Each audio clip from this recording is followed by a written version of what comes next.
Baik, Assalamualaikum warahmatullahi wabarakatuh.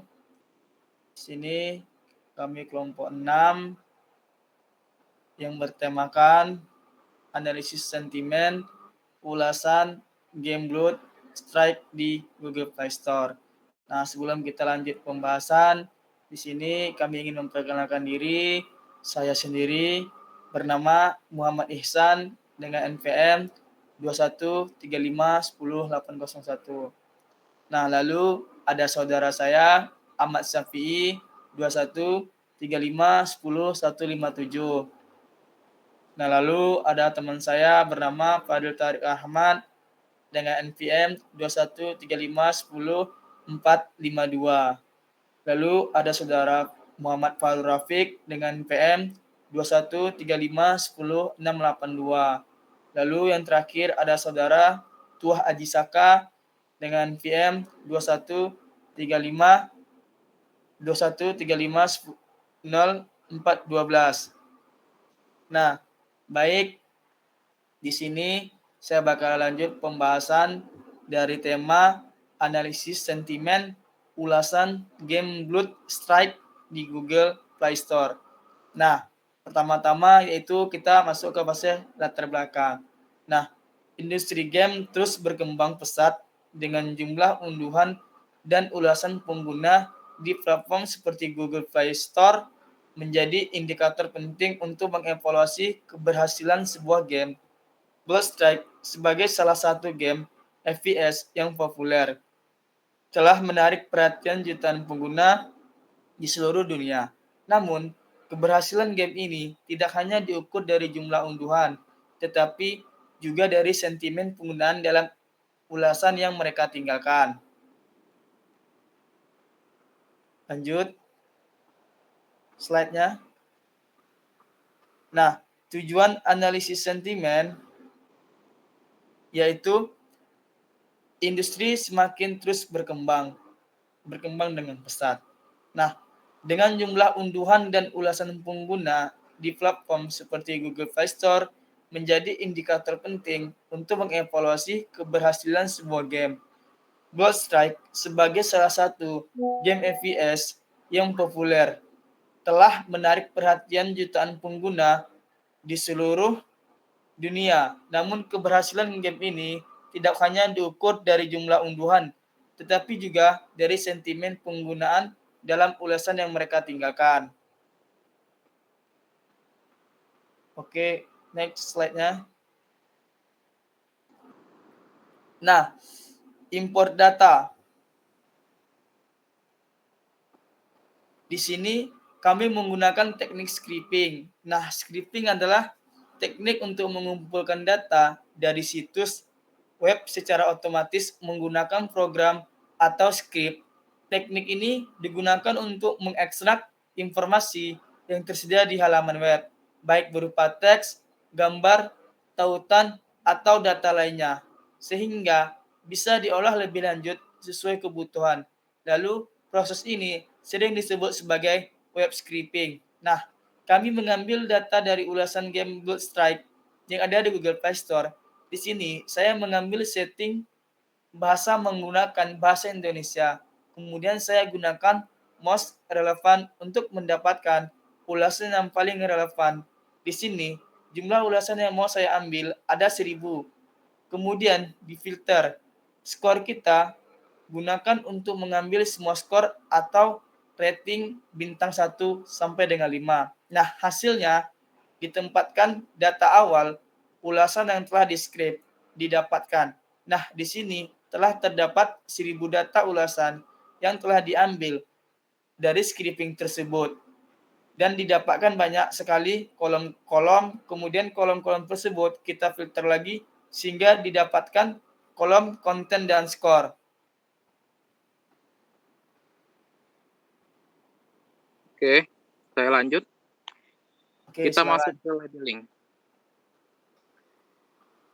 Selanjutnya saya melakukan proses labeling. Proses labeling adalah tahap dalam pengolahan data, di mana setiap data diberi label atau kategori tertentu yang sesuai dengan tujuan analisis.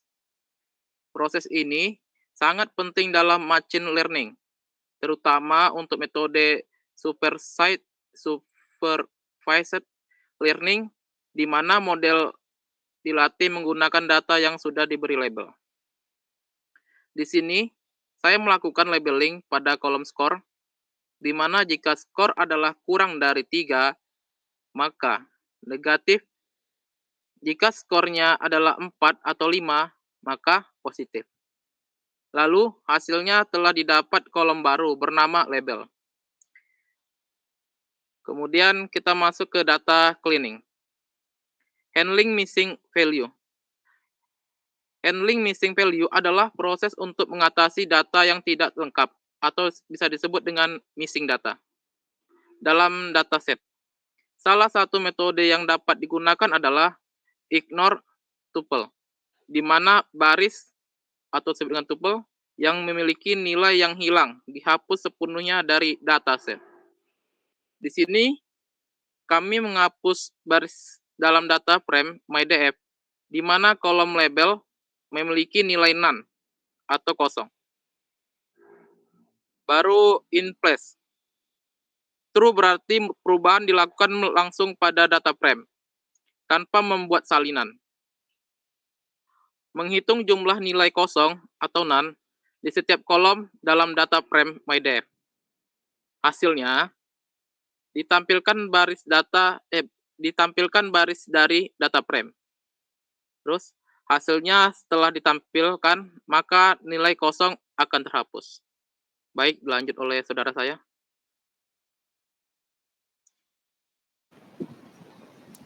Baiklah, selanjutnya adalah pre-processing. Pre-processing ini adalah proses pengolahan teks mentah agar lebih terstruktur dan siap untuk digunakan dalam analisis atau model machine learning. Proses ini melibatkan transformasi data teks menjadi format yang lebih bersih dan seragam untuk meningkatkan efisiensi serta akurasi algoritma yang akan digunakan. Selanjutnya, scaffolding. Proses scaffolding adalah proses mengubah seluruh huruf menjadi huruf kecil. Pada proses ini, karakter seperti A sampai Z yang terdapat pada data diubah ke dalam karakter A sampai Z kecil. Lalu di sini kami membersihkan kolom teks dari mention seperti username, karakter non-alphanumerik, tautan, angka, lalu kolom baru dengan nama new text field name akan berisi teks yang sudah dibersihkan. Lalu mengubah teks dalam kolom konten menjadi huruf kecil atau lowercase. Lalu membersihkan teks menggunakan fungsi clean text dan menyimpan hasilnya di data clean. Lalu ditampilkan hasilnya terdapat kolom teks clean yang sudah kata-katanya sudah dibersihkan. Selanjutnya stop word removal. Stop word removal adalah kata umum yang biasa muncul dalam jumlah besar dan dianggap tidak memiliki makna. Contoh stop word dalam bahasa Indonesia adalah yang dan di. Makna dibalik penggunaan stop word yaitu dengan menghapus kata-kata yang memiliki informasi rendah dari sebuah teks, kita dapat fokus pada kata-kata penting sebagai gantinya. Di sini kami mengunduh dan memuat daftar kata berhenti stop word dalam bahasa Indonesia, lalu menghapus stop word dari kolom teks clean dan menyimpan hasilnya di kolom teks stop word. Hasilnya terdapat hasil kolom konten baru bernama teks stop word yang telah dihapus kata-katanya yang seperti yang dan di, dari, dan lain-lain. Selanjutnya.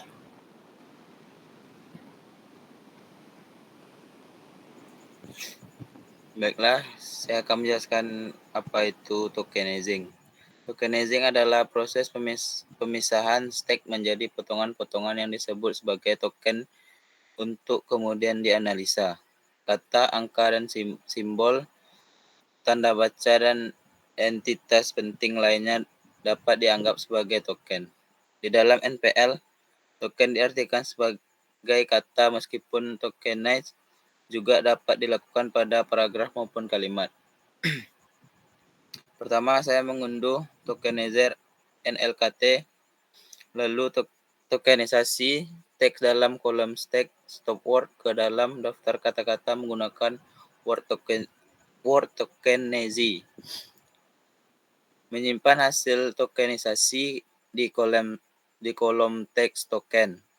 Hasil yang ada kolom baru bernama teks token. Terdapat kata-kata yang telah dipisah menjadi potongan-potongan yang disebut sebagai token. Selanjutnya, stemming. Stemming adalah proses pemetaan dan penguraian bentuk dari suatu kata menjadi bentuk kata dasarnya. Untuk melakukan stemming bahasa Indonesia, kita dapat menggunakan library Python Seswari. Library Seswari menerapkan algoritma Nafis dan Andriani dalam melakukan stemming bahasa Indonesia. Pertama, kami membuat objek stemmer factory untuk menghasilkan stemmer bahasa Indonesia. Stemmer dapat dilakukan untuk stemming kata individu, menggunakan stemmed wrapper untuk stemming sebuah kata dengan memanfaatkan stemmer stream. Streamdix, kamus untuk menyimpan setiap kata unik dari kata clear atau text token. Hasilnya adalah sebuah dictionary dengan kata-kata unik sebagai kunci. Sementara nilainya kosong pada tahap ini, menggunakan getStream untuk menggantikan setiap kata dalam dokumen dengan kata yang telah di stem dari trem. Selanjutnya, kolom baru teks Flamindo menggabungkan kata-kata dalam token menjadi string teks kembali, menggunakan API untuk memproses setiap entry di data clear. Hasilnya menampilkan kata-kata unik yang di stem.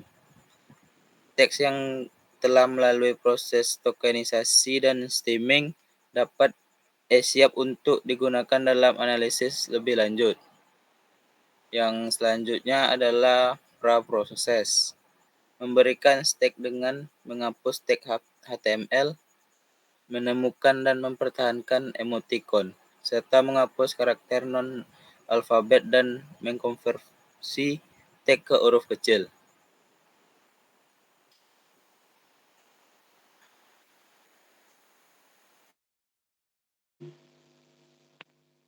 Baik, selanjutnya saya akan menjelaskan splitting data.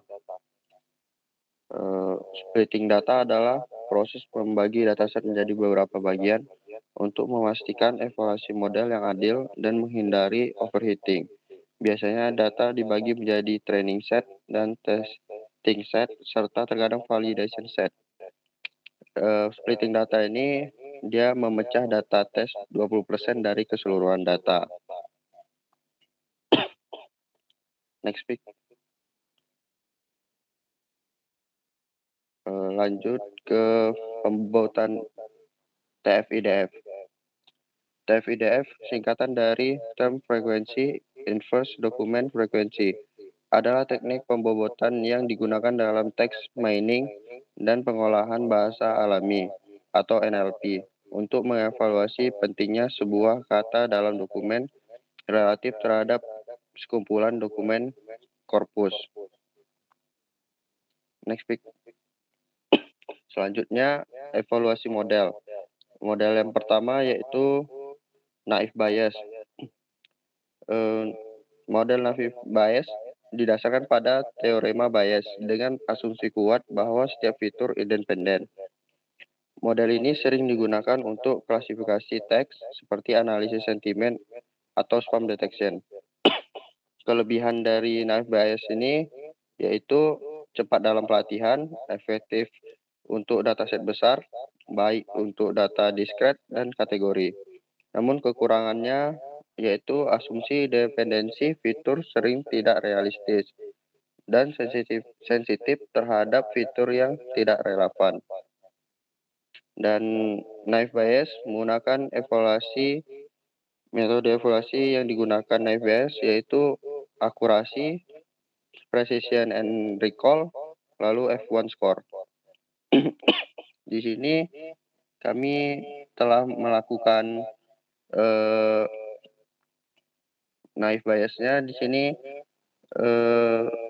untuk hasilnya seperti ini. Lanjut, Pik. Lanjut ke logistic regression. Logistic regression adalah model linear yang digunakan untuk tugas klasifikasi biner atau multi-kelas multinomial logistic regression. Model ini menghitung probabilitas suatu kelas dengan fungsi logit atau sigmoid function. Kelebihan dari logistic regression yaitu mudah diinterpretasikan, lalu baik untuk data yang linear terpisah dan tidak memerlukan banyak parameter. Namun kekurangannya itu tidak cocok untuk data yang kompleks atau tidak linear dan sensitif terhadap outlier. Dan metode evaluasinya sama seperti naive bias, yaitu akurasi, precision, recall, dan F1 score. Dan dapat menggunakan log loss untuk mengukur performa model berdasarkan probabilitas prediksi. Di sini kami sudah melakukan logistic regression dengan hasil seperti ini. Outputnya seperti ini. Oke, lanjut, Wik. Selanjutnya yaitu support vector machine atau SVM.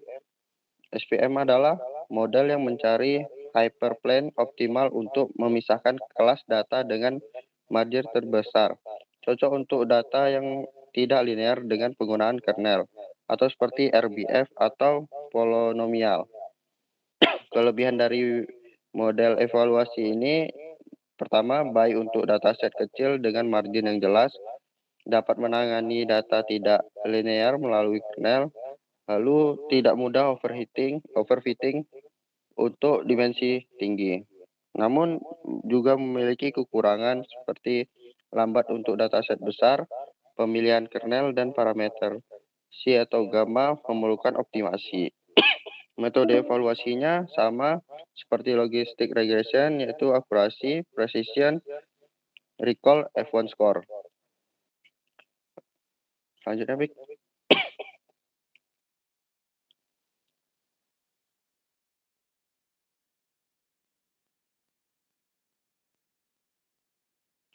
Lalu selanjutnya evaluasi performa scaffold cross validation.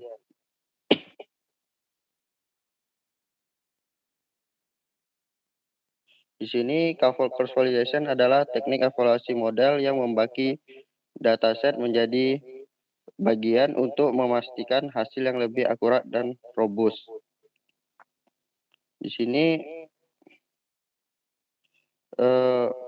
scaffold cross validation itu memberikan evaluasi yang lebih menyeluruh dan mengurangi bias dibandingkan pembagian data sekali saja atau train test split.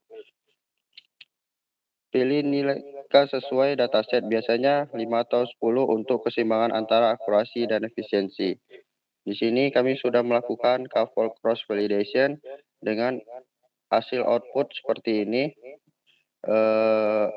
Multinomial naive bias mean akurasinya itu ada di 0,79 sekian. Lalu di logistic regression mean akurasinya di 0,75 sekian. Lalu di support vector machine mean akurasinya di 0,75 sekian. Lanjut, Pik. Di sini lanjut ke prediction, ada voting classifier. Voting classifier adalah metode ensemble learning yang menggabungkan prediksi dari beberapa model atau estimator untuk meningkatkan akurasi. Di sini cara kerja voting classifier yaitu menggabungkan hasil prediksi dari beberapa model seperti yang tadi kami gunakan, yaitu naive bias, logistic regression, dan SVM.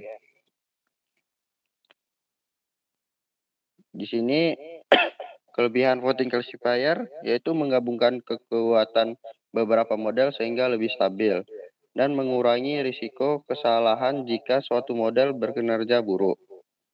Namun, kekurangan voting classifier yaitu bisa lambat jika menggunakan banyak model yang kompleks, hasil yang bergantung pada performa model yang digabungkan.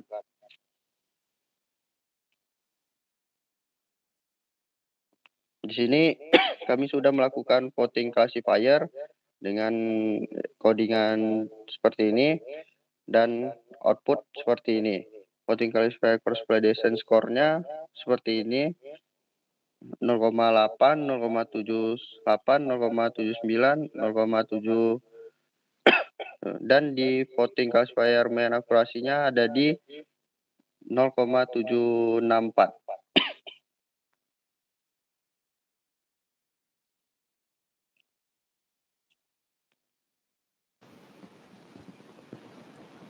Baiklah, selanjutnya kami melakukan proses pickle tahapan ini. Pickle ini adalah modul bawaan Python yang digunakan untuk menyimpan dan membuat objek Python dari file dalam format binary. Pixel sering digunakan untuk menyimpan model machine learning dataset atau objek lainnya sehingga dapat digunakan kembali tanpa harus melatih ulang atau membangun kembali. Lalu fungsinya adalah untuk menyimpan objek, menyimpan model data atau objek lainnya ke file PKL. Lalu memuat kembali objek yang telah disimpan sebelumnya. Di sini kami men-training voting classifier dengan seluruh data training, lalu simpan model voting classifier dan convectorizer. Setelah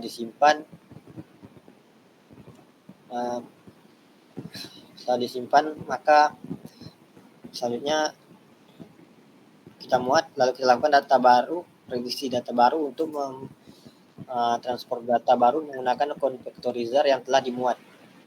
Prediksi menggunakan model voting classifier yang telah dimuat lalu menampilkan hasil yang prediksi dengan pasangan data apakah itu negatif atau positif. Lalu selanjutnya kami membangun sebuah web. Di sini kami menggunakan framework Streamlit. Streamlit ini adalah framework Python untuk membangun aplikasi web interaktif dengan cepat dan mudah, terutama untuk proyek data science dan machine learning. Streamlit memungkinkan Anda untuk membuat antarmuka grafis GUI tanpa memerlukan pengetahuan mendalam tentang pengembangan web. Lalu kita lanjut ke demo projectnya.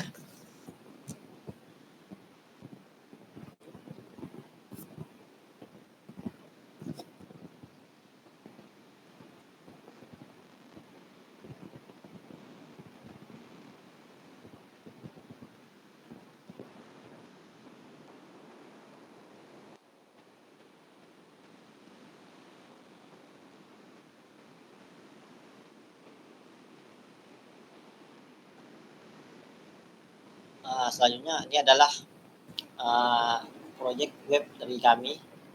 Ini adalah codingan dari app.py. Sini ada beberapa file seperti blockstream processing CSP, convectorizer PKL, processing blockstream CSP, lalu kelompok 6 ilmu data NB dan script data CSP dan voting classifier PKL. Lalu kita jalankan programnya dengan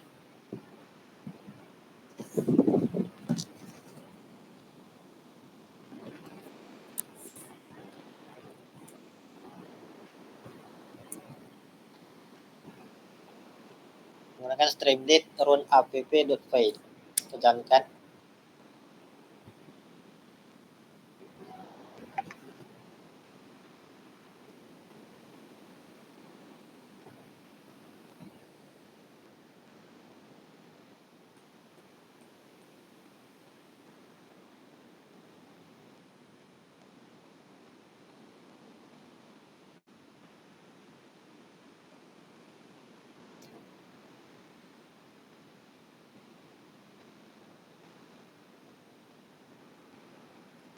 Oke.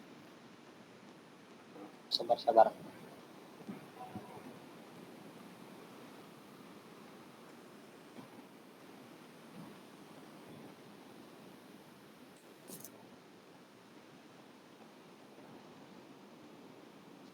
Baiklah, ini adalah hasil dari webnya telah jadi. Ini kita bisa memprediksi sentimen apakah positif atau negatif dari game Blue Streak ini. Kita akan coba dengan beberapa kata.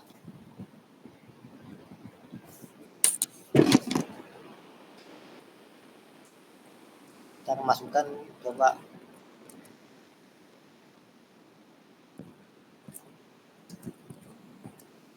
adalah komentar yang bagus atau positif. Kita akan prediksi.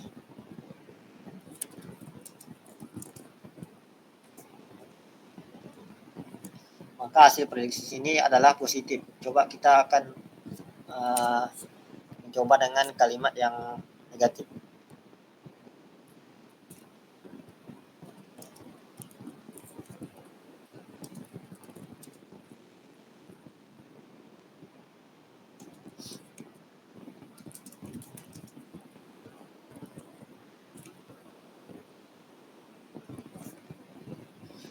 Kita akan melakukan prediksi dan hasilnya adalah negatif. Baiklah, sekian saja dari saya. Oke, baik. Demikianlah hasil presentasi dari kelompok kami. Kurang lebihnya kami mohon maaf. Kami akhiri. Billahi taufiq wal hidayah. Wassalamualaikum warahmatullahi wabarakatuh.